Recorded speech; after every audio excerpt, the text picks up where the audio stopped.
ഇസ്രായേലും അമേരിക്കയും സംയുക്തമായിട്ട്, പക്ഷേ ഖമനയെ സുരക്ഷിത കേന്ദ്രത്തിലേക്ക് മാറ്റുവാൻ, പരമോന്നത നേതാവിനെ സുരക്ഷിത കേന്ദ്രത്തിലേക്ക് മാറ്റുവാൻ ഇറാന് കഴിഞ്ഞിട്ടുണ്ട്.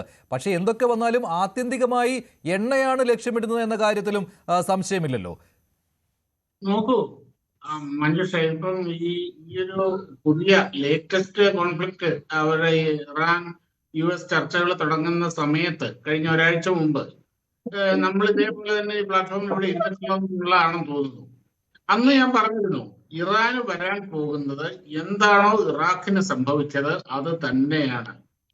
ഈ ടോക്ക് എന്നൊക്കെ പറയുന്നത് ഇതിന്റെ തൊട്ടു മുമ്പുള്ള ഒരു ഐവാഷ് മാത്രമാണ്. ഇറാനിൽ ഒരു റെജീം ചേഞ്ച് അത് അമേരിക്കയും ഇസ്രായേലും ചേർന്ന് തീരുമാനമെടുത്തു കഴിഞ്ഞ കാര്യമാണ്. അത് മാത്രമല്ല, മുഴുവൻ ഗൾഫ് GCC രാജ്യങ്ങളും ഇറാനിൽ ഒരു റെജീം ചേഞ്ച് ഉണ്ടാകണം എന്ന് ആഗ്രഹിക്കുന്നുണ്ട്.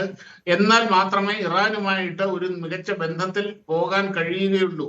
ഇത് ഡിസൈഡഡ് ആയിട്ടുള്ള കാര്യമാണ്. ഈ നടന്ന ടോക്ക് എന്നൊക്കെ പറയുന്നത് ജസ്റ്റ് ഒരു ഐവാഷ് മാത്രമാണ്.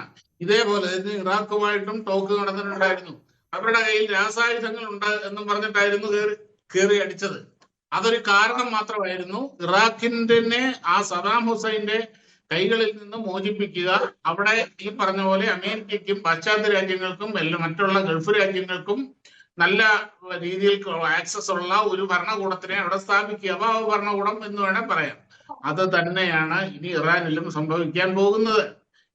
പിന്നെ വേറൊന്ന്, ഇറാന്റെ കയ്യിലുള്ള ആയുധങ്ങളും അല്ലെങ്കിൽ അവരുടെ ആ ഒരു മിലിറ്ററി ഇൻഫ്രാസ്ട്രക്ചർ ഒക്കെ കഴിഞ്ഞ ജൂണിൽ നടന്ന വാറില്, ആ സമയത്തെ കോൺഫ്ലിക്റ്റില് ഏതാണ്ട് നല്ലൊരു ശതമാനം നശിപ്പിച്ചു കഴിഞ്ഞിരുന്നു.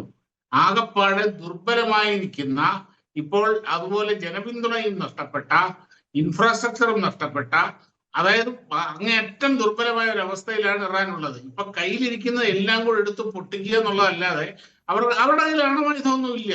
ഇപ്പം അതിനുണ്ടായിരുന്ന എല്ലാ സാധ്യതകളും അന്ന് നശിപ്പിച്ചു കഴിഞ്ഞു.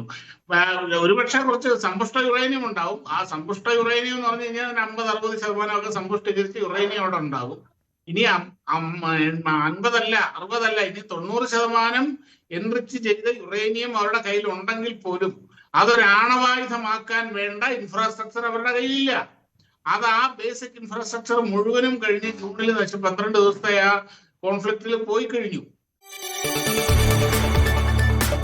കൂടുതൽ വാർത്തകൾക്ക് News 18 Keralam YouTube channel subscribe ചെയ്യുക.